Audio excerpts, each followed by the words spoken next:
In today's video, I'm going to teach you how to add a discount price on Shopify. So there's two things you may mean by this, and I'm going to teach you both. The first thing is that you may mean like a compare at price, and I'll show you what I mean on this store here.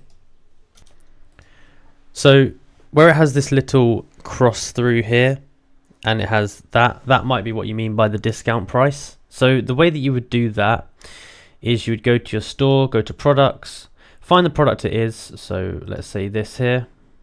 And you would go down and you'd have the price and then the compare it price. The compare it price is the old price. So if I put 69.95, that's going to be the old price. So now I can preview this and it should pop up here any second. Now it might not, because it might take a while to update.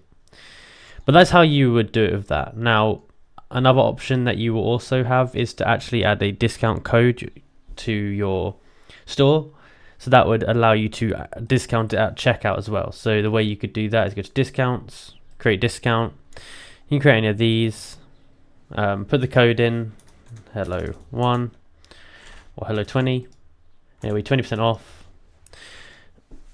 You can select the collections, homepage, add, save, and then people would be able to get that discount price on the product. They can go copy this link, I can paste this in here, and then when I go to the home page, I get discounts on that collection. But that's how you would do it. So if you enjoyed this video and found it useful, then please be sure to like, subscribe, and comment down below that it helped. Plus comment down below if you have any other products, any other video ideas you'd like me to make. Thank you for watching.